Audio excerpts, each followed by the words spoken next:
LinkedIn live stream. My name is Bobby Omar. I'm the founder of Thought Leadership Writing Club, and I'm excited to start off International Women's Day today with three amazing women leaders who I know personally. Two I've met in person. One I can't wait to meet in person. And today we're going to talk about actually, women who champion other women, who help support other women. And these three here are outstanding women who are doing just that, and they're helping other women stand out as well. So I'm excited to introduce them all. Actually, I have them introduce themselves, but if you are listening in, feel free to join the chat. This is being live streamed everywhere at LinkedIn, Facebook, Twitter, YouTube. But if you have questions or comments, we want you to comment below. Let us know where you're calling in from, where you're listening in from, and what questions or things you have about anything that the speakers bring up. So I'm going to go quickly into your introduction. So let's start with you, Diana. Please introduce yourself. Hi, everyone. So great seeing you out here. Hi, Kamara. Hi, Sweta. So great to see you again. So I'm Diana YK based here in Toronto, Canada, and I'm a coach, speaker, and a business mentor where I help people stand out, get hired, and earn more. Awesome. That was short and sweet, but super duper. Let's go to Kamara. Hi, Bobby. Hi, Diana. Hi, Sweta. Good to share the stage with all of you, good friends. I'm Kamara Toffolo. I'm a resume writer and job search strategist, and I help people land great fitting gigs. And I'm on a quest to make job searching less hard, because it shouldn't be as hard as it is. Awesome. Thank you. And Sweta, go ahead, please. Hi, this is Sweta Ragmi, CEO and founder of Teach and Do, and I teach do's and don'ts to job seekers, especially focusing on immigrants who are newcomers in Canada, also laid off survivors, and people who want to go where they're celebrated. So there I am, making an impact, at least, leaving corporate life behind, and I've seen it all, so here I am to fix those hiring gaps. Awesome. Okay, well, thanks so much for all of you, three of you being here. And, today we're going to cover different topics. We're going to talk about how to embrace equity, how to talk about the challenges women face on the LinkedIn platform with the career growth, and of course, talk about how we support and empower more women. So, one of the things I want to get into is, let's start with a really simple question, which is, International Women's Day is here, and obviously this is Women's History Month. I'd like to start by asking each of you, what does International Women's Day and Women's History Month mean to you, in terms of any, the impact or what your thoughts are on it. So let's start with you, Kamara. What International Women's Day means to me is two words really come to mind, and they both start with E, and that's empowerment and equity. So all about women stepping into demanding and asking for what they're worth, which is so much. And again, I want to keep this more free flowing, so don't have to need me to the rest of you just feel free to pipe in. So anyone else, go ahead. Go ahead. Do you want to go next, Diana?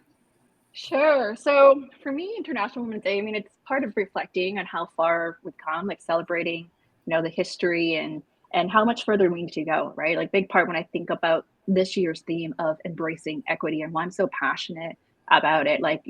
Three things. One is really about amplifying women's voices. Second is really about advocating for equal pay and transparency. And third is really asking for more and really challenging the status quo. And we can talk more about this later on, what that really looks like. I'm really big on supporting women. Even this year, I decided as a coach for the last 10 years now, I decided founded my own business mastermind to support other women so that they don't feel alone, to be able to share behind the scenes with each other so that we can empower each other to rise and thrive together there. That's amazing. How can I just close that? Two ladies have just done it all. Whatever I wanted to just say it, they just said it. All I got to do is say this to people watching around the world. And this is being streamed everywhere. Kamara's live, Diana's live, my YouTube channel, Teach and Do. You can go and watch it there as well. My LinkedIn profile, my Facebook and everything. That's a good part of it. Look how the technology has done this favor to all of us, right?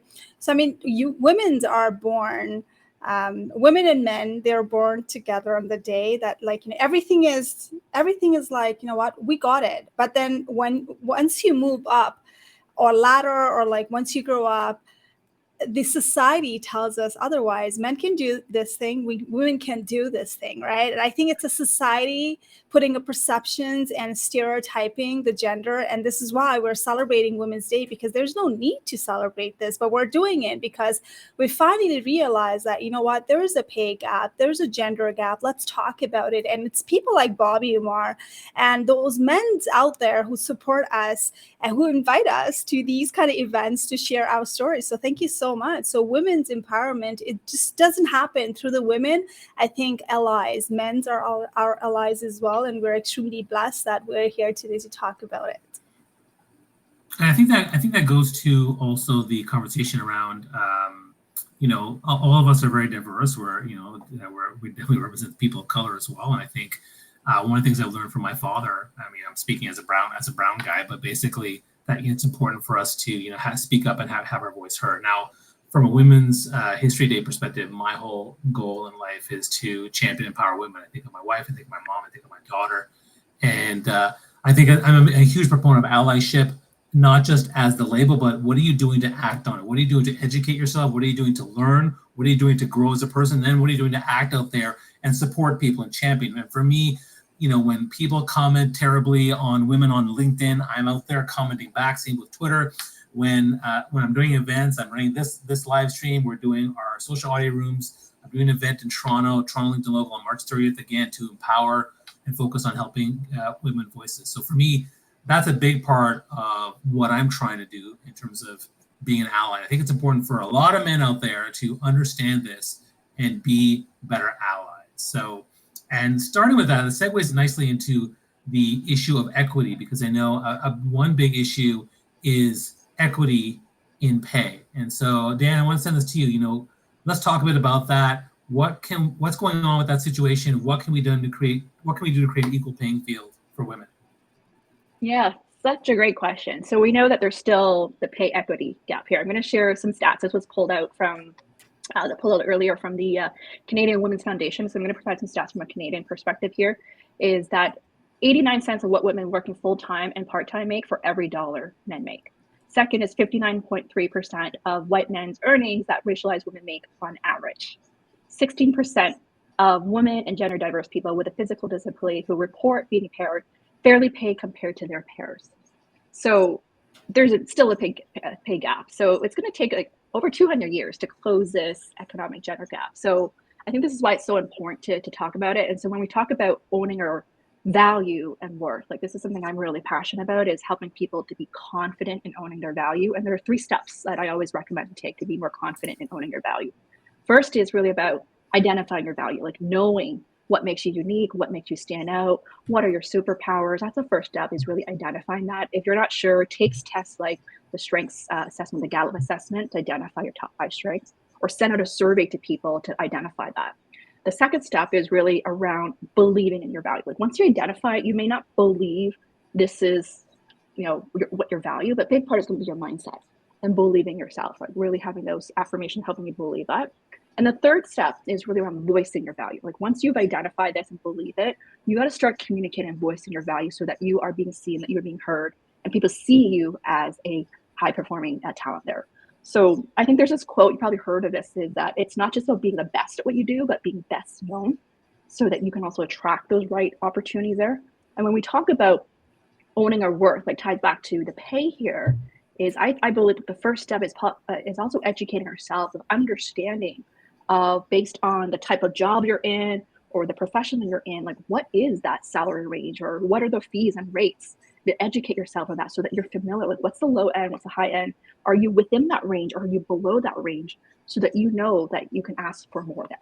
And so that's something for me that I'm passionate about this year as well, being a woman entrepreneur. Like, you know, I've been committed, like this morning, like I shared it with my group of mastermind ladies. Like I shared with them, like, what are my speaking rates? What's my coaching rate? So that we can empower each other. Like, hey, this is what's possible for all of us there.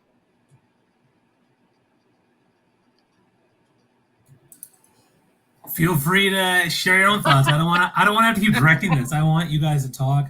I Okay, only so, pipe in when I want to direct the conversation. All right, I can go ahead. next because like I actually had that stat as well, Diana. So 89 cents of every dollar a man makes, and then out of that, actually, the racialized and indigenous women even make less, which is 67 cents, right? When the men's are making like $1, and then when it comes to percentage of the management role, it's only 35%.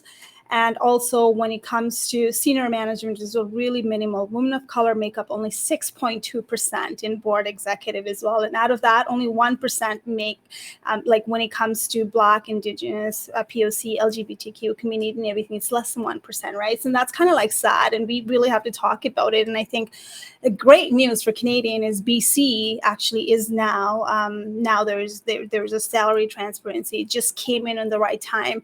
I tweeted about this, tagging all the politician and media as well today. Hey, like we need this for whole Canada. Why are we not talking about this, right? I'm okay if I'm posting the job. I'm okay to actually put it on the job description as well. Now, coming back from the hiring world where I was leading the team, that's when it hit me. I think a little bit later on, because I never negotiated. I didn't even think that I was allowed to negotiate. It was just given to me. I got promoted 9 times within 12, years in my life. And I was leading the team at the same time. My team, nobody negotiated it. It was just drafted to us from HR talent acquisition team and given to us and everybody signed it. Good thing it was like all across the board. Everyone was making more, similar amount, the same band, which is fantastic. That's why we didn't negotiate. Then coming to the, when moving up the ladder, what I realized was I was doing this great project. It was given to me. I was selected.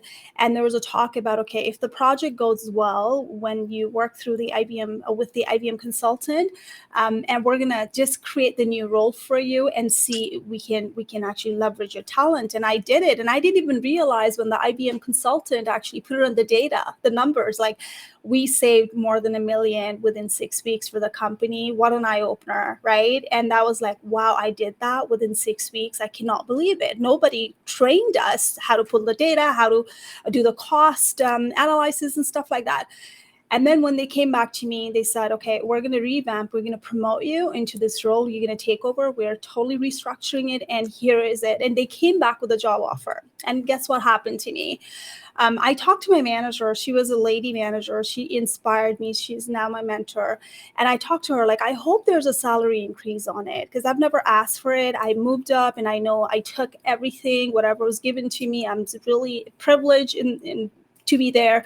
I hope there's some salary increment for me, right? And she's like, that's a good point. I hope so too.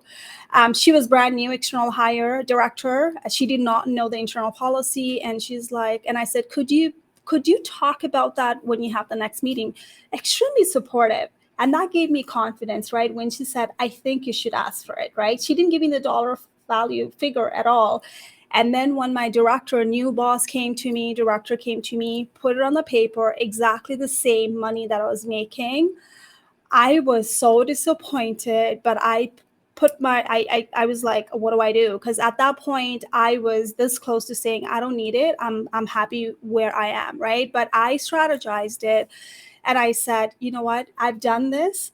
There's a number within 6 weeks. And I know this is a completely different role. And I would like you to revisit my salary and come back to me within 1 day so we can work together. Best boss ever. He's like, you know what? I didn't see that coming. Thank you for letting me know.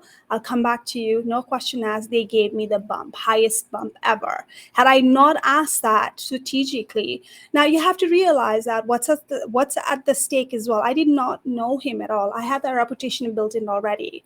I never had a guts to actually ask, right? And that's what happened to me. And later on, what happened was when I was hiring for my new people, QAs, I got the new manager, senior manager, who probably didn't negotiate, right? And then when I wanted to bump in the new hire, guess what he told me? He's like, no, it's a lateral move. Don't give them. I put my foot down. As a leader, I went back to HR. I said, I'm going to give maximum because I saw the gap. Guys, there's like 20,000 gap in there. I said, you know what? I'd like to go maximum. And I did that. That's what we got to do as a manager, right? People do not have a voice. So you got to fight for your people. If you're leading team, it's your responsibility to look at the pay gap. I don't care. Do it yearly and do the best, because people don't know what's out there. I did not know. Nobody fought for me. I had to fight it for myself. And that's how you close the gap. That's great, Sweta. Good for you. Such a great story. I love these stories. Sorry, amazing. yeah. I feel like this is part of what you said, like for managers, like the fight for others as well. I feel like part of my job as a coach, because and a former recruiter, I've seen so many data points of salaries out there. I have an idea of how far employers can go. And I remember one time when a client of mine, she was making a pivot from nonprofit to tech at Amazon, and she was already getting a pay bump of about 50% pay bump. But I knew she could push higher just given my data point of what I know people were getting. I mean, she was so afraid to ask, because when you think about this, like I'm going to ask the audience, how many of you are afraid of negotiating when it comes to, your job offer? Like most people are afraid of negotiating because what? They're afraid that they're going to rescind the offer, or they may appear too greedy. But when I coached her through of what is possible, she was able to get 5 figures more. And she was blown away by that. In her mind, she's already making more, so she should just settle for it. But I knew that was just the bottom of the entry number of what they're offering. And so part of it is like, getting that intel of knowing what are really the industry standards. Like, are you at the bottom, or are you at the middle, or are you at the top range there? And that's going to give you confidence to negotiate more there. Absolutely. And I think knowing those ranges is what's the most empowering, and knowing kind of what the market is offering is the most empowering information that you can to negotiate more there. Sorry, I was just looking at my. Oh, okay. Anyway, the knowing the hard data is the most empowering information that you can have and bring to the negotiating table, because then you're not making it about, well, I feel I deserve this. It's this is what the market has an appetite for. And I'm just going to plug a video that Diana is in on my channel that's all about salary negotiations. A panel of 3 women from a recruiting background, including Diana, and we cover some great topics if you're looking for a go-to resource for salary negotiations. And this is a really great discussion. There's already a question in the chat. People are chatting and commenting. We appreciate all the comments. My question is, how do you know what is the ceiling number? When you say what's the ceiling number, meaning the pay gap, what's the highest one? How high can you go? Yeah.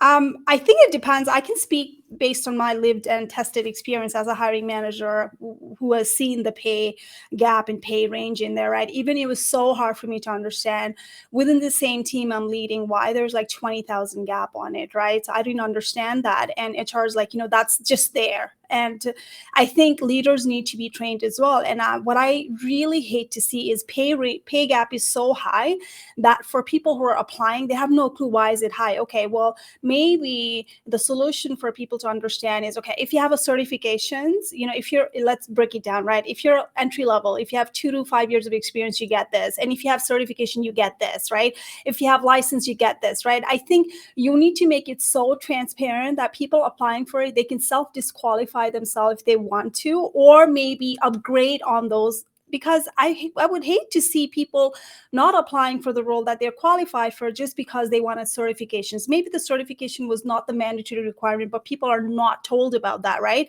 We need to be better as a corporate, people like from the X world, that we need to tell them, okay, break it down. The ceiling is this high because these kind of people are going to make this only, and it's only available for these kind of people. So that would be very, I think we have a long way to go when you talk about the salary transparency. Even that happened to me when I left I was good friend with one of the friends who was externally hired. She only had 1 year of leadership, whereas I had 10 years of leadership. I was always internally promoted, right? And then I was shocked when she told me that she made more than me, which is $10,000 $1,000 more than me, guys, like, external hire. That was like such a, I was happy for her. She didn't negotiate. She was just like offered. And you know how that happens when there's internal staff and external, it's bullshit. Pardon me, right? Like when corporate world gets away with it and saying, well, external gets higher, internal gets lower. Why would that be? You're doing the same job. Like, don't give me that bullshit of, you know what, internals are not like capable. Yes, we're capable. So you gotta, if people are doing the same kind of job, pay them exactly the same money, right? Or just go with, okay, this is what you get because you have this on top of what internal staff do not have. That's my take. Wow, no, this is great. You guys are sharing some really great information. Someone shared a really long comment. I just want to, it's a happy International Women's Day from Supragya from Nepal, and she's in cybersecurity, and she says a lot of discrimination, gender discrimination there. And her question is that the challenge, though, she never gets hired and gets passed over, so it demotivates women and gives rise to imposter syndrome. So her question is, what do you think can bring change in the thoughts of people so that more women get encouraged to get into tech? Is Supriya, like, are you, so when you say you're from Nepal, are you still in Nepal or have you moved to a different country? Because I don't know how, like, how the people in Nepal actually negotiate. I don't know how do they deal with I think she's in Nepal, actually. So. She is in Nepal. Yeah. And I come from there, and I know, like, I come from there. No offense, I was supposed to be cooking in kitchen, pleasing my husband, my in-laws, right? But did I do that? No, right? There's nothing wrong with it being a housewife. It's extremely hard. Like, I'm not looking down on them. My mom is one. My mom, like, there are so many people I admire, right? But like, it's tabooed, especially when you're going to the industry like that. Yes, people are intimidated, and people don't think that you're the right candidate, right? And I think this is where we got to keep on asking question, why, until we get the answer. And you know what? You need to find the right employers. And there are things that we can control, which is our mindset, but we cannot control other people's mindset. And we're going to just ask, like, why is my male partner getting paid more? What could I do? Is this something self-reflectancy? Is this something that I am doing? Can I learn? Is it a certification? Is it a license? Is it the experience? What can I do? How can I get there? Instead of saying, well, I deserve it, right? It's always about going back and sharing like what that person has that I don't have, so I can get there. And that's my strategy, probably. What are your take, ladies? I mean, I think, part of it is finding people you look up to who work in tech, who is maybe in Nepal. You can also get some insights or mentorship, some guidance, like find your own community as well. Like make some noise there, like showcase who you are, be known of your work and your value. Part of it is I think, building your brand, creating content, surrounding yourself with a community of people who have a similar passion as you so that you can all rise together there. That's a great point. Yeah. Let me ask if I can say something here, and I'll start with Kamara. I mean, all of you have built up some really fantastic platforms on LinkedIn, but there must have been a point in the beginning where it was harder to get going, or maybe you were, second guessing yourself. Can you talk about that, Kamara, in terms of, what that felt like and how you kind of overcame that? Definitely in the early goings, I had imposter syndrome, especially making the shift into building my business. I have a non-traditional background.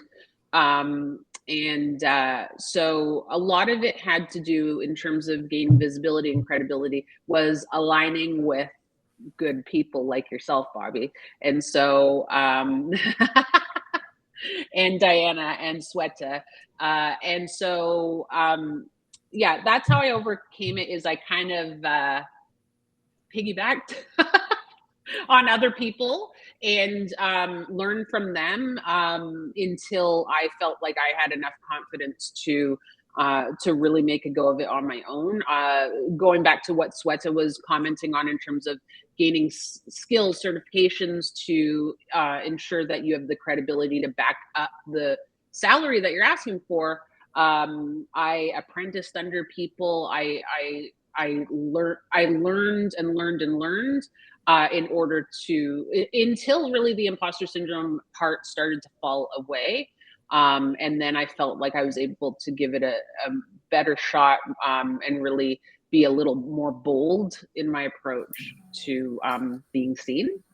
And I So- remember too. I remember too a long time ago. Kamara and I worked together on the DYPB conferences, and I remember she took over leading the conference. And I tell you, she was a force, man. I loved it. And you know, when she had that authority, and she just took off. Oh my gosh, it was just so amazing. I want to switch to Diana, because Diana, ever since I met you in the very beginning, like years ago in Toronto, you've always been very confident. I've never actually seen you where you're like, oh, I'm not feeling confident. So maybe you can take me back in the day when you found your, you know, that confidence. Can you talk to me about that?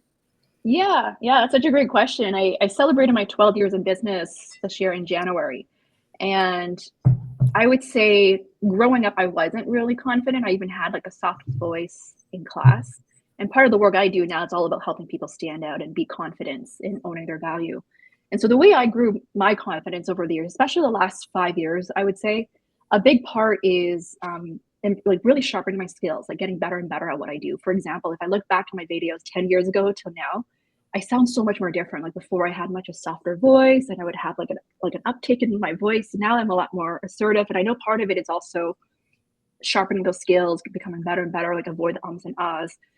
Second is, I would say, is really doing great work, right? Part of it in the last several years is really helping clients like get the results.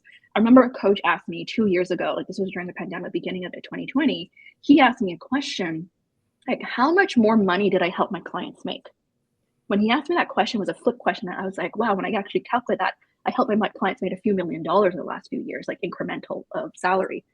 And that really conferred my own value of the impact and value of my work. So part of it is really seeing your own value and be like, wow, like this is amazing, right? That people investing in my work and coaching is valuable, and acknowledging myself for that there.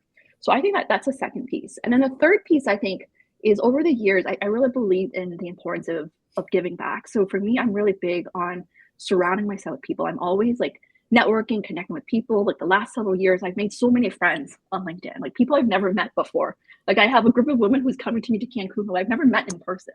And so for me, I really believe in giving back, adding value, helping each other out, featuring others, giving shout outs, introducing, making introductions. And by doing that, I see that I'm making an impact, and that confidence grows as well.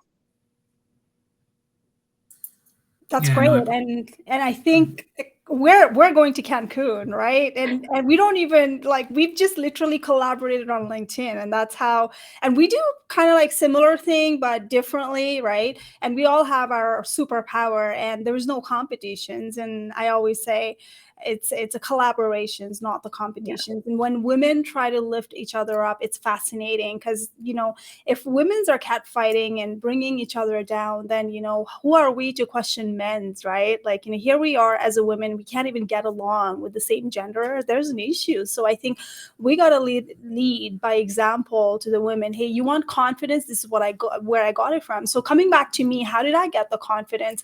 I wouldn't be thinking like so many years ago. I was a new immigrant in Canada. I was born and raised in Nepal, right?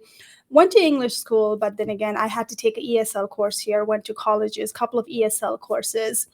Was I ashamed? And I was, but I learned a lot.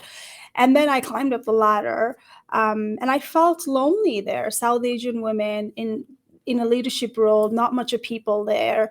And I hardly spoke up. It was like, yes, yes, yes, all the time, right? And then I think when I started challenging myself, I got the confidence back. And when I quit the corporate world, honestly, I share a lot of lived experience in there, what goes behind the scene when you're leading the team, when you're women, power of, you know, a person of color and stuff like that. So when I started my business, there's no going back and just, you know, sitting down and not talking. Guys, I couldn't even write a single email by not redrafting. I would be Googling it. In a corporate world, nobody teaches you how to email people. How do you email executive? How do you solve the escalation? Copy CEO on it, right? You just have to learn it. And how do you deal with the escalation? I was an escalation supervisor at a time where the president office would be passing down those emails, and I'd be calling. And first thing in my mind is like, they can hear my accent. Oh my God, I'm going to screw. I can't, like, I would rather call someone than type an email, because I was like, oh my God, people are going to see my email and all grammar, right? I'm not going to be a good manager. I related my journey with the grammar and accent and English not being my first language. Nobody taught me. I had to pick up and just start learning things. Once I started this business, then I had to write every day. And every time I would write it, I would think there's going to be someone pointing, there's like, mistake in there. And I'm going to be a resume writer. Or like, I don't write resume. I teach how to write the resume because I know there are best people out there. If I give you directions, you know how to get it done, right? I barely write the resume. I got certified and I was like super happy. I'm like, okay, now I can write the resume as well, right? So now when one white person hired me who was an executive, who was my first ever white client, that gave me confidence. And I'm going to tell you this is anyone who actually empowers, especially if you're not their race, white people, women or men, you have no idea what that does to us, people like us, whose English is not the first language, who's not born in Canada. To me, that was a great motivation. And I started giving my content on YouTube just because people kept on asking me same questions. I'm like, I'm going to give the free resources. I would get the trolls on YouTube, like, get out of here, your accent, look at you, like, grammars and everything. But I could either stop, feel bad about myself, but I was like, hey, people are going to show up. So within 3 years, I went from 500 connections to over 200,000. And that gave me confidence. So if I were to say, how did I get it? It was my client. It was my follower. It was people like you who showed up on my feed. It was people like you who would invite me to the meeting. And, it was media reaching out to me, top media outlet reaching out to me saying that we want to hear from you. I was like, oh my God, really? Do you really want to hear from me? They're a great speaker. Why not them? I would question still. So I think it's all about you kill your insecurity when it comes to confidence. That's what worked for me. Sweta, you brought up culture, which I think is an important question because first off, I want to point out the fact that all four of us are from Canada. So go poutine, go beaver tails. But secondly, we're all from diverse communities, right? So we're all people of color here, which I think is fantastic for diversity on this panel. But culture, I also think, has barriers. So I want to see if anybody want to talk about that. I mean, for women from certain cultures, right, there's always going to be challenges. I know, like even in my family, like my family's are Pakistani Muslim. There are sometimes women who are getting jobs, and it's like, okay, when are you going to stop doing that? So I want to see if anybody want to comment on that. Sure. I'll go first. I mean, I don't talk about it very often, but yes, my descent is Japanese and Caucasian.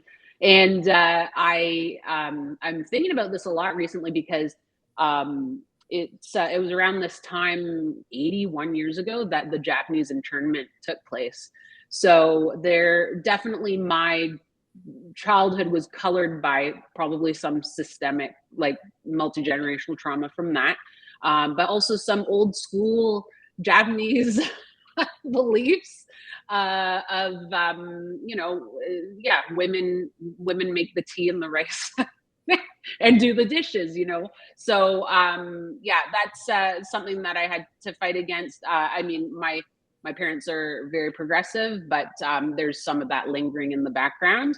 And so that did color a bit of my own confidence that I had to work through as I was growing up. And I'm still thinking about the internment because it is a timely topic right now. So I'm going to do more exploring on that myself to see what comes up. But anyway, I'll pass it on.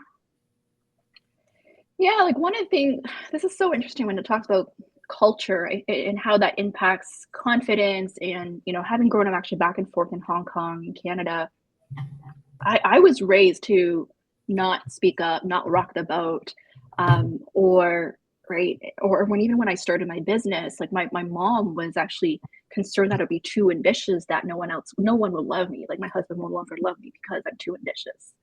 And so I grew up with a lot of these critics, I guess, of, don't do this because you're a girl, or you're not allowed to do this because of this, or if you do this, you're not going to be loved.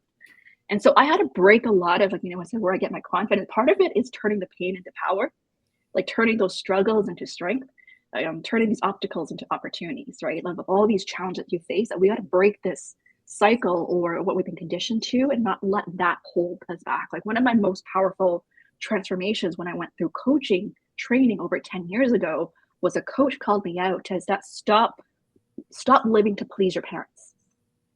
that was a breakthrough moment. Like I just cried. I had these goosebumps and all that. I'm like, oh my God, like I've been living to try to be the best student to please my parents here versus living my own truth of what I really want to do as a coach and speaker. And so I think part of that is you have to work through some of these limiting beliefs or challenges that you've had growing up and how to break that cycle in order to step into your own truth, in order to do what's really truly fulfilling. So for me right now, like I'm really clear of my why. Like even if I get these negative concerns of parents or family members who love me, like I'm really clear why I do what I do. Like I'm clear on that, and I'm not going to let people get in the way for that there.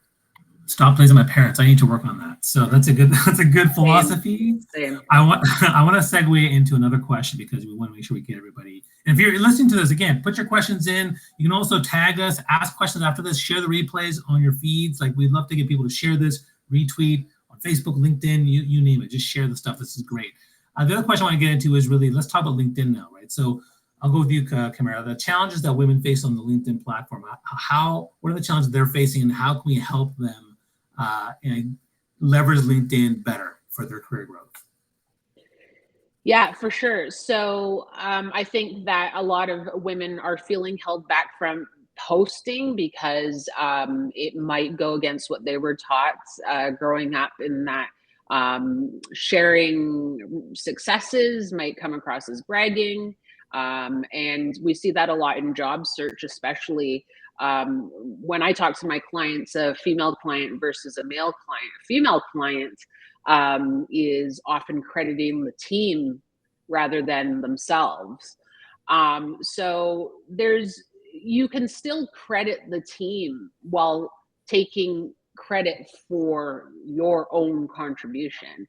And so I think it's really helping women get clear on what their own contributions were, rather than letting the team's success cloud the impact of their work, so that they can feel free to share successes on LinkedIn, build out great LinkedIn profiles that tell their stories, share where they've come from, share where they're now today, share where they're headed. And so it's just really getting in touch with those contributions, and remembering that skills and results are gender neutral. Like they're not, you are just as skilled as your male counterparts. You are just as you attain results just as your male counterparts would, and you should feel free to showcase what you're great at.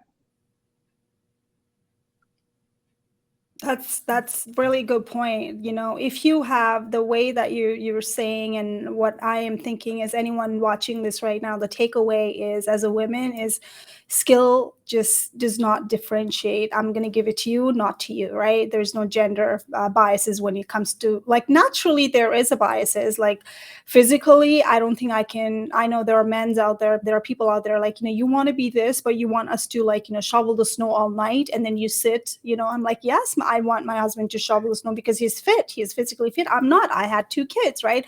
We cannot compare that natural thing when it comes to gender gap, but when it comes to the hone skill that we can all learn it, that's a great point that you had. My thing is, when it comes to LinkedIn growth, and as you said, is we are so humble sometimes that we don't go out there and say, hey, I've done that, right? Even me, it applies to me as well. When my clients are doing amazing, when they're sending me, hey, I made this much, and I negotiated, I got multiple offers, which one I feel like, oh, you know what, should I share that on social media, right? But that's our collaboration together. And sometimes I would never forget it when client would send it to me saying that, thank you so much. And I would always say, it's all you, right? And someone told me, one of my mentor told me, is, it's not only them. Take that power back and say, you actually did that as well. It was a collaboration. Own that power back. It was collaboration. So this is where we lack, and we always go back. It's not me. Someone gives you a compliment, I have a hard time adjusting to it, and I would just come up with the stories. But you know what? But how many of us do that? But you know what? I did this. someone gives you compliment and says, thank you, you've done well, like it's amazing to see you like that. Now I have reflected back on my word of choice. Instead of just deflecting it, I would say, thank you, that was a lot of work. Go back with the positive, right? And I've started to apply on me, and that's how you do the LinkedIn growth as well.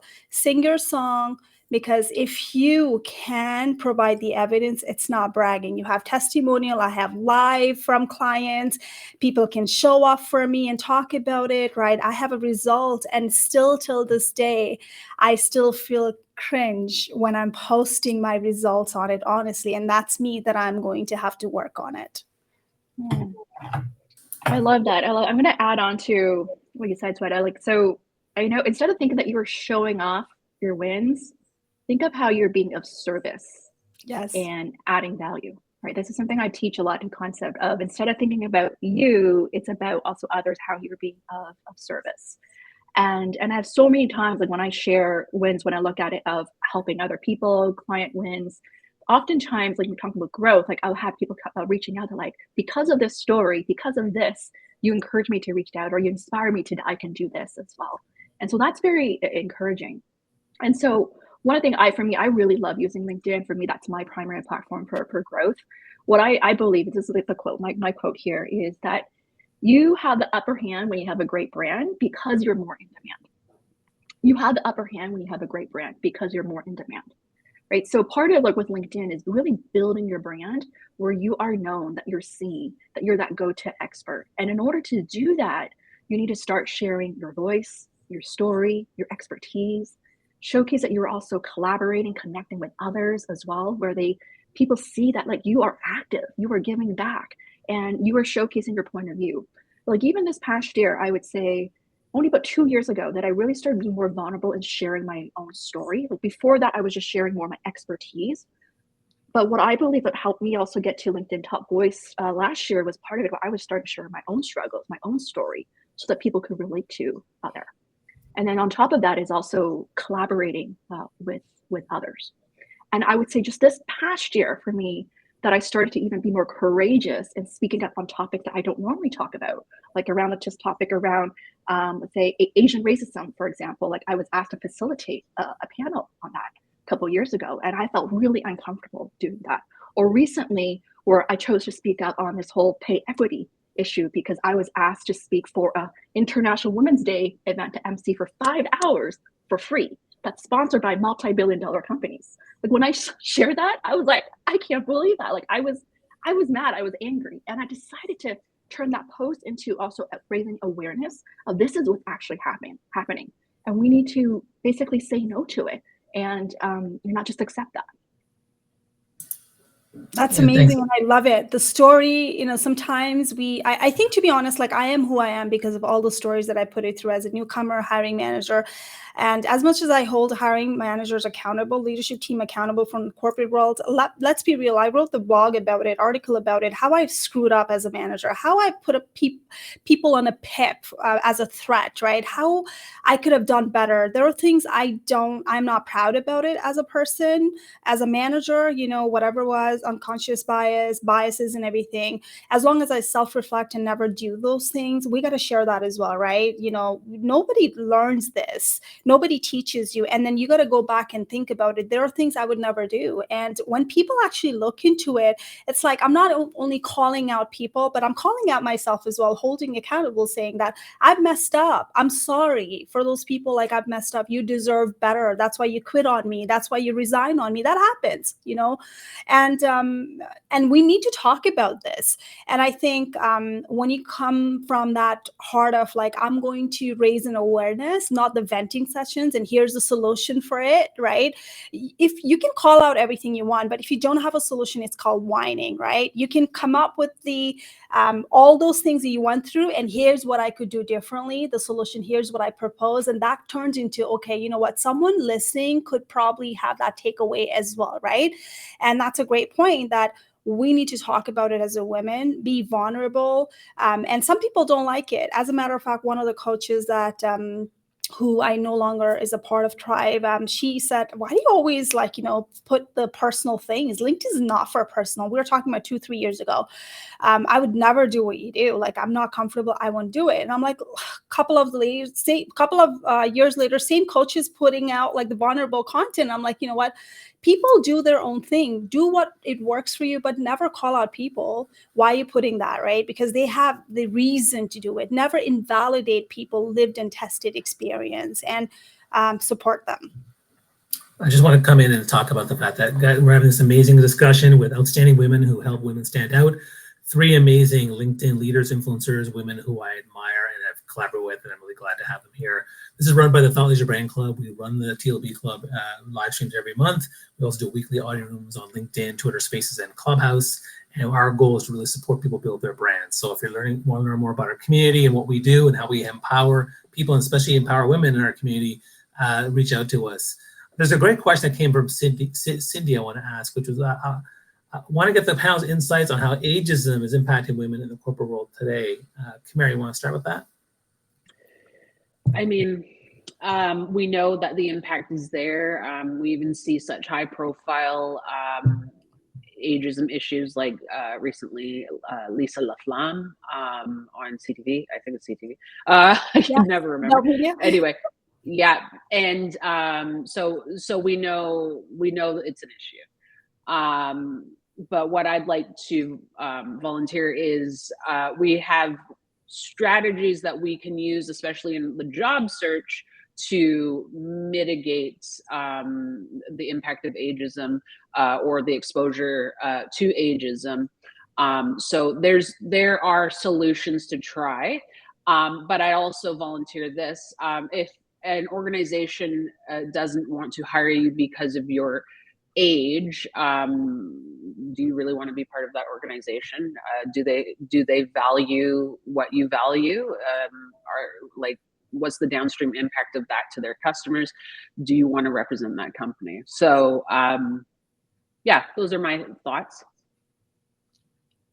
Diana, what's your thought? I have I'll let you go. Okay, I'm saying with Kamara as well. We can only do so much as a person coming from the side as a job seeker. If you're looking for a job, you can only control things that you can't control. On a resume, we teach you all of that. All of us actually teach you that. Like, don't put the outdated tools. Don't give away where there is a biases and everything. But at the end of the day, you're going to be seen in interview. If the gray hair matters to them, it matters to them, right? Even if you color it, maybe the wrinkle matters to them. It's going to show up no matter what you do on resume. And I think upgrading yourself, and I'm not going to sit here and say, well, ageism is there. I know I'm not going to blame the employers only, but let's look at self-reflect ourselves as well. What have you done to improve your insight in the industry too, right? Have you upgraded? Are you meeting up with the current trend, labor market trends and everything, right? Why are they saying no? Is it blatantly biases that you can sense that you don't want to work for that employer? You're not the fit. I get the point, what Kamara is saying, right? But then if there's a reason that you were rejected, there's probably self-reflection. I can speak from my experience. I got laid off around 37 or something like that. And it was a banking industry. When I was looking at the people demographic, everyone was young. I reported to the younger manager. I definitely had an ego. I am here leading team for 10 years or something. And when someone's trying to coach you and that they're green, they don't know how to coach you, you kind of feel it. I'm like, who are you to coach me, right? But then sometimes sometimes our ego gets in there too. When you're old, you feel like this is how you do it. It's always been that way. It has to be my way. So we got to tame it down as well. I was one of them, type A personality. And we got to self-reflect and say, you know what, maybe it's not the right industry. I want to part on it. So I quit later on. It didn't work for me, right? So sometimes you have to go and pivot to the industry you love. And here I am today, and I'm exactly supposed to be here. So self-reflect and see if it's you, if it's them, it's the industry, it's probably not your age. You never know. Mm-hmm. Yeah. I would just add other few things. I mean, really focus on what you can control. Like from a branding standpoint, is you're also focusing on your own brand image, your own appearance, how we appear as well. But I think from another standpoint, just from my experience as a recruiter, I've never heard of a hiring manager reject someone because they said it was their age. That's not something I've ever heard as a recruiter before. But I have heard things around is this person adaptable? right? Is this person coachable? Is this person able to learn the new technology, or they're learning what the latest thing that's happening? So I think part of it is showcasing, are you staying up to date with the latest trends? Are you really taking on sharpening new skills to make yourself more marketable and credible that way? Let me just say before we continue, I know that we're getting near to the hour here, but I do want to appreciate your contribution for this. These amazing women are taking their time out to share with us and share with the community, and this is live streaming everywhere. And also all the women around the world. Like, it's crazy. There's so many people from around the world, Greece, UK, and other places that are sharing their comments. So that I've been really glad to see so many people participate. I want to also ask each of you, tell us a bit more about what you're working on and where we can find you. Any programs. I want you to pitch. I want you to pitch yourself and let everyone follow these people. And they're all three of them are just amazing people. I'm just giddy. I'm just so giddy. I'm so excited to know you and so proud of you guys. And let's do a little bit of pitching. So we'll start with you, Sweta. Tell us what you're working on and how people can find you. Sure. All these years I was focusing on one-to-one coaching. I really like the intimate coaching and everything, but because of that, there are a lot of impact that I've missed out, so I have sent away clients because they can't afford it. So what I'm busy doing is developing the self-paced digital course. One is out already. You can go and see it on my profile, resume writing course.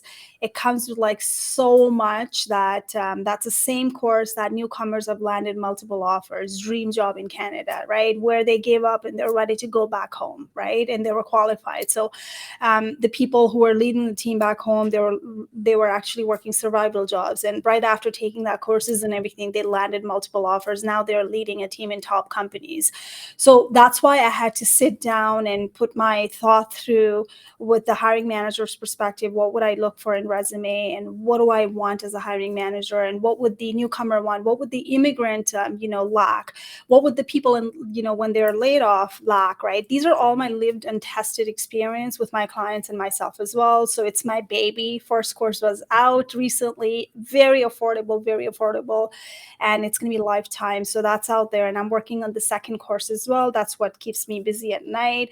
And I'm partnering with the academic institutions like colleges and university internationally as well. So I'm developing courses for them as well right now as we speak. And I'm seriously looking forward to our mastermind led by our Diana, right, in Mexico and Cancun, and obviously going to shop some clothes for summer. Diana, talk about that and all the other things you're doing. Yeah, sure. So I've been known in the space of supporting people in the career pivot space. So whether you are looking to pivot industry, pivot careers, or start your own business, that's really what I've been specializing in, particularly helping people who are seasoned professionals, people at least 10 plus years of experience, managers level and above. And what I love doing is really helping people, one, gain clarity of what they want to do next. Second is really coming up with their unique personal brand, like what really differentiates them and how to best market themselves effectively. And then lastly, I love interview coaching. So for those who are feeling stuck, if you haven't gone through interview in a while, or you've been through a layoff and not sure how to sell yourself, that's what I love doing, is setting yourself for success for that. I love doing interview coaching from the typical behavioral interviews to even case interviews. I love strategizing around that. I'm really good with that, or even pitch interviews. What I'm really working on now, and now that I've celebrated 12 years in business, where I'm heading is I am still doing some one-on-one coaching work for those who really want to get one-on-one with me. But second is I'm also doing more speaking and training this year. So I'm looking to do more corporate speaking in organizations of helping people with owning their voice, owning their value and visibility. For example, recently I spoke for a Fortune 500 company where their mission is to get more Asian leaders into management, because less than 5% of them are in management and a quarter of their employees are Asians. So I'm super passionate to be part of this change where I can create programs and talks to help really elevate, more professional Asian professionals into management type of roles. And then this third piece, this mastermind, this is a passion project that started, this crazy vision of mine this past year, that what if I can bring together like-minded people, women together, where I can support them. And I know with the pandemic, I really miss that face-to-face interaction. So I just had this crazy thought, like, what if I could pick like a luxury resort, all inclusive, where I can bring people together, where we have powerful conversations, professional growth, and personal wellness. So you get to learn, you get to talk, and you get to relax. And so that's what this is all about. And it's really all about elevating each other. We have a great community. I'm looking to create more mastermind events in the coming years. Like I have this other big crazy vision where I bring together content creators, like people I've met on LinkedIn, host some sort of big retreat somewhere, like maybe like Hawaii or something, or Vegas or something in the coming years. That's what I love to do. I love to bring my event planning and I just love connecting with people, like that expertise of bringing people together there. Awesome. Kamara. Nice. I can't make it to Cancun, Diana, but I'm in for I'm gonna Hawaii. miss you. I know we'll miss you. We definitely like, when I heard that you're not yeah. joining, I was like, Kamara, come on. Oh, I'm sorry. Yeah. My little one is just too little to go, but to leave. Yeah, for me, what am I doing? I'm really plugging away on resume writing, working with clients one-on-one. I do work with a lot of career changers, people who make some pretty wild career changes. I love to work in that sweet spot, but also people who are looking for their next level up or next adventure in their career. I write resumes as well as LinkedIn profiles for my clients. But I'm also working on my YouTube channel, and it's growing slowly but surely. So you can find me over there. I'm testing out the TikTok, but I'm not as prolific as Sweta or Diana. But I'm testing it out. I did have something go viral at 2.9 million views, so that was 2.9 already? Wow. Yeah. Oh, They sent it out. TikTok pushed it out twice, and I was like, "What the heck is this?" Anyway, it got me a bunch of new followers, and then I was like, I don't know what to make now. But so I'm testing TikTok out, trying to create more short, bite-sized videos for folks to help them move their job search game forward. I saw a comment from someone called Home Team on YouTube saying they wish they could find people like us who know the US rules and not Canadian rules. All of us take on US clients, US-based clients, right, Sweta? You take on US-based clients? Yes, I do. I'm internationally, but I do work with US and Canada as well. Yeah. Yeah, same here. I have UK clients too in Asia. Yeah. Great. And I work with clients everywhere across the globe except Europe at the moment. So yeah, if you need our help, reach out to one of us. We'd be happy to help you. There's a lot of similarities between career and job search across Canada and the US. In fact, I would say way fewer differences between our two countries in that respect. Yeah, so thinking about it, like the state's law, probably don't ask me the law, like questions. Yeah, don't ask law. I lived in States for a bit. My husband actually graduated in States and he got laid off, and that's why I came to Canada. So that's how I know the state market. But then I have a lot of family members. As a Canadian, you can have TN visa and then go to work in US. My husband has done that as well in IT contract roles. So I know like a lot of stuff because of that as well. Yeah. And I know that some of you may have to go, and if we have to go, you can certainly just sign off, and that's fine. I did want to ask though, if you're able to ask this question. A lot of women have been engaging, commenting, but I also want you to talk to the men and the allies. I want to understand what your message for them is. So, Diana, can you go first with that? And maybe talk about what's your message for the men or the potential allies around the topics we've discussed today. Got it. I'm actually good for time. I got my husband to pick up the kids. He's my ally. Oh, yay! Okay, that's what I was worried about. I was like, oh, Diana, she's gonna go. I just messaged him like, could you get the kids? I was like, I was gonna have to run, but I was like, can you go? Yeah, so he's gonna do that. So I'm good for time right now. I think my message for allies, I think part of it is it's listening, understanding the challenges, understanding the needs, asking like, how can we support you, advocating for each other, right? I think just like featuring each other. I think that's so important. Like just the part of that is showcasing that. It's not just showing the support, but actually doing it, like doing the work as well. Like I love like when my husband, for example, like he pitches in, like we're really 50-50 in the household there. And he really supports me. Like I told him I have a live and I was like, I don't know if I can get the kids. And like, if you can do it, that's great. And he's coming back from the office, like to drive to go pick up the kids. So that would be my message. Something I want to mention here that we were talking about earlier is around, we talk about collaboration over competition. And I want to talk about the audience who mentioned that, you know, we wish some of us are in the US. I would say like reach out. Like if any of us resonated with you today, feel free to reach out, because one thing I do know, if I'm not the right coach for you, I'm pretty sure I can recommend someone else for you, like within my own network. Totally. Like for example, like if I have someone who's like a newcomer to Canada, not the right fit for me, I'm gonna refer to Sweta. Like with Kamara, if someone wants to do resume writing, I don't do that. I'm gonna recommend to her. And in fact, I know like over the years, like Kamara, you and I, like we partnered for like 3 years or so, where we worked on like collaboration together, where we had a combo service of writing and coaching service. So I'm pretty sure like if we're not the right one, like I always like to be helpful. Like even this past weekend, I was talking to alumni who I haven't talked to for like almost 20 years. He recommended his wife to me. And while I may not be the right one, I want to be helpful. I want to still be helpful. So I recommend someone else who's doing like more group coaching program on career clarity. So that's a message too when we talk about collaboration, is that for us as coaches, that we should also get to know each other of different offerings, who their target audience is, the different price points, so that we can also serve different people as well there.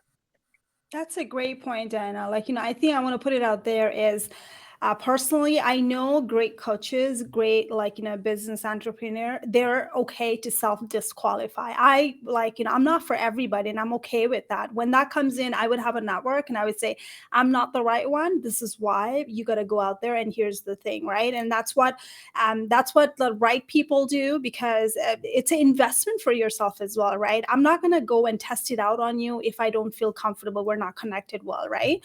And I think I do the same way as well. Something happens, like I don't really love resume writing, and it takes a lot of time for me as well. And I don't have that much time because I do so many things. And I'm like, you know what? I know who am I going to reach out? I'm going to probably give it to Kamara. I'm like, hey, I don't have this. Like, you know, do you want to go ahead and do this, right? Because I know I'm going to give you the best one out there, not for like whatever, right?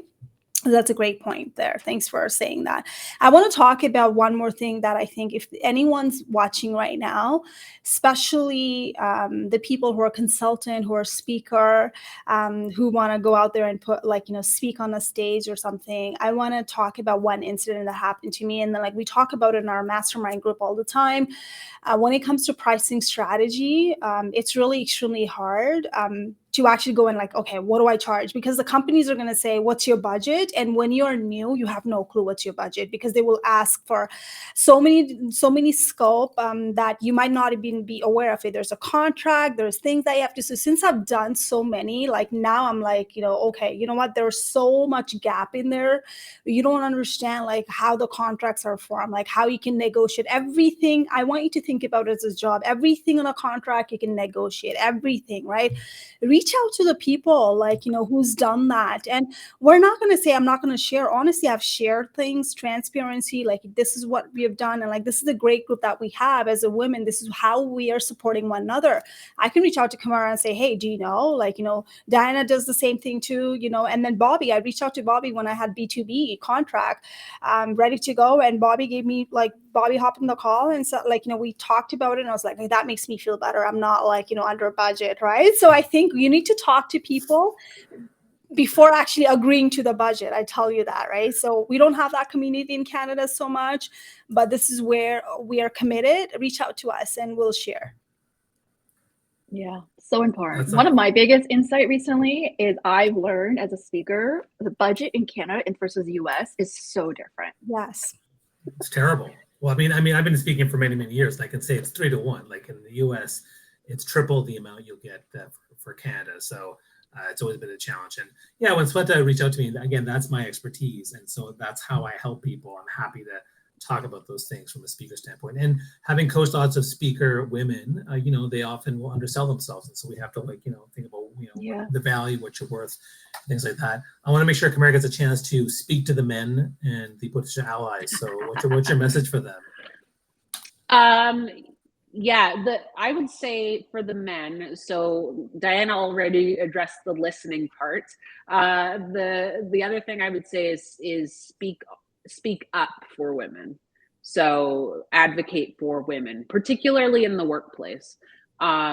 So yeah, when you see something is inequitable, make sure that you give that a voice and help a fellow female colleague along.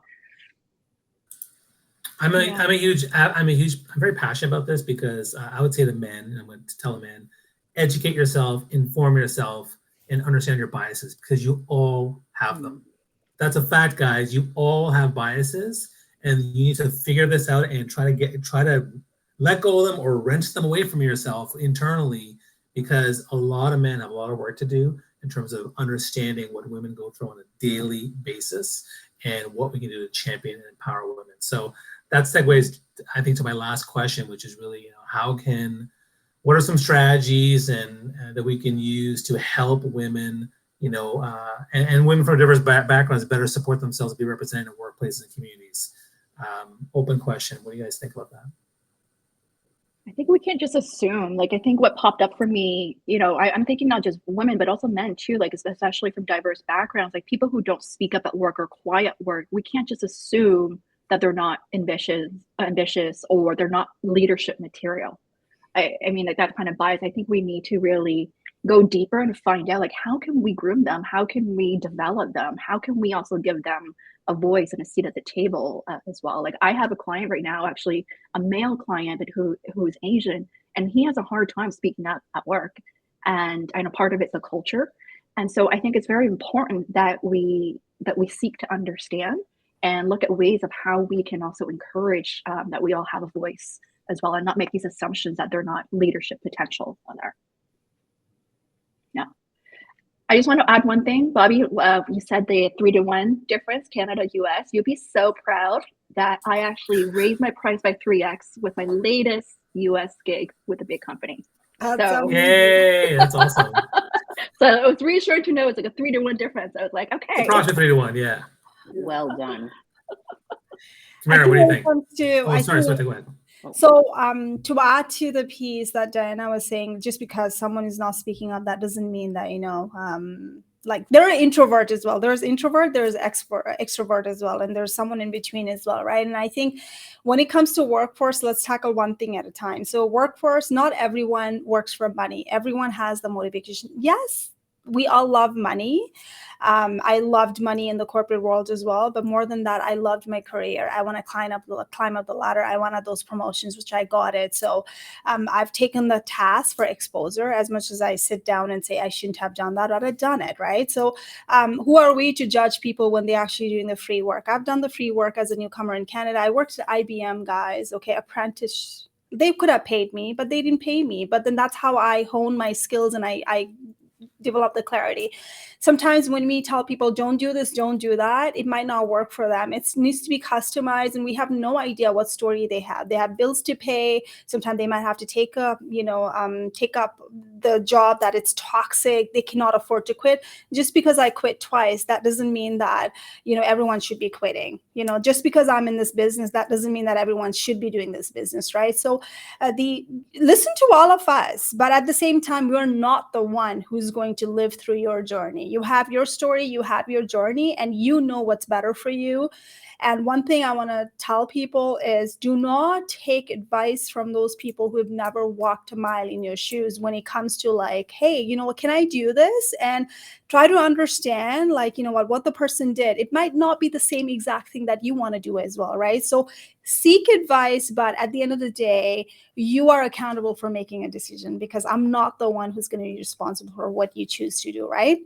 And that's how, you probably want to be partnering with the right type of people alive, right? Right type, right tribe, that that they have the best interest, right? They're going to guide you. They're going to not sugarcoat you. Right? It's not about sugarcoating. I want Diana to tell me, sometimes some things happen. Diana to tell me strategically, hey, Sweta, what are your thoughts on it? I think it would be done this way. What are your thoughts, right? Not putting me down, but helping me understand. You want that kind of people in your life too. You don't want just yes man. Like if I reach out to Diana says, like Kamara says all the time, yes, Sweta, you're always right. I'm like, you know what? I'm not thinking. I need someone to hold me accountable as well. And while I have my husband and I have my daughter and, you know, teen son holding me accountable all the time, but that helps me reflect. I'm like, oh, they're right? Because we need to be surrounded by those kind of people as well at the same time to self-reflect. We all are learning at the same day. I'm an expert. She's an expert. Kamara is an expert. Bobby's an expert. But at the end of the day, we don't know everything. Yeah, for sure. For sure. Kamara, go ahead. Yeah. What was the last question, Bobby? It was about what are things we can do to champion and support women in diverse communities and workplaces? right. Okay. So I think that mentorship is a underutilized relationship. So I would encourage people who want to be mentors or those who want to be mentored to connect with each other. I think there are a lot of people out there who have a lot to teach, a lot to share, and no one's asking them. So just really seek out a mentor or seek out someone to mentor if you have something that you want to share or a legacy that you want to leave. Yeah, I think mentorship is something that we can really leverage to help diverse women of diverse backgrounds along a bit more. To Diana's point earlier about people not speaking up but shouldn't be looked over for or shouldn't be forgotten in terms of promotions or leadership potential. So she was speaking about maybe people who are a little more introverted or quiet. Same goes for folks who are neurodivergent. We need to give consideration to folks who are neurodivergent who work maybe differently than neurotypical folks, and make sure that we are adapting work so that they can excel and make best use of their own strengths, because we all benefit from it when they can. I love how you talked about mentorship, because I mean, the topic is outstanding women help women stand out. And the three of you have done a marvelous job of doing that. I want to thank you each for being here. I want to tell everyone to make sure you follow them. And to let you guys know that, you know, we do this every month on the second Wednesday of the month at 2:30 p.m. We also do weekly rooms on Tuesday at 4 o'clock, LinkedIn Audio, Thursday at 2 o'clock, LinkedIn Audio. We do social selling on LinkedIn Audio on 4 o'clock on Fridays. And then, of course, I do Twitter Spaces, and sometimes Sweta shows up, and maybe I can get you guys to show up too. And we do Clubhouse rooms as well. So I do want to mention that since we are in Canada, we're actually doing our first Toronto LinkedIn Local meetup of the year. It's basically taking LinkedIn Local digital to live in person. We're actually doing an event on March 30th, and it's the topic is going to be the rise of cancel culture. So if you want to come there and meet and network with lots of amazing professionals, that's on March 3rd. You can check that out. As well, the Thought Leadership Brand Club is also hosting another event on how to land a TEDx talk, which is going to be on March 29th. So follow the Thought Leadership Brand Club page across all the channels, but on our LinkedIn page. And again, these three women are amazing. I'm grateful to call you all my friends. I would love to see you guys again sometime soon. I know Dana's in the sort of local area, and Kamara and Sweta are just a bus ride away. So maybe there's a chance to meet up sometime soon. But thank you so much for being here. Really do appreciate you. Thank you. Thank you for inviting us. It's been Thank you for hosting this, Bobby. No, my pleasure. All right, let's stay in touch. And if you have any questions and you after this, just comment in the comment boxes or retweet or reply. Tag the different speakers that are here. I'm sure they'll respond to it. Just ask those questions. Share the replays on your profiles. And this is one of the best live streams we ever had. So I'm super, super grateful to have it. And of course, have an amazing International Women's Day and have a really strong Women's History Month. Get the message out there. Be allies. Be supportive. And put the message out there. Thanks so much for being thought leaders, and we'll see you guys soon. Bye. So long.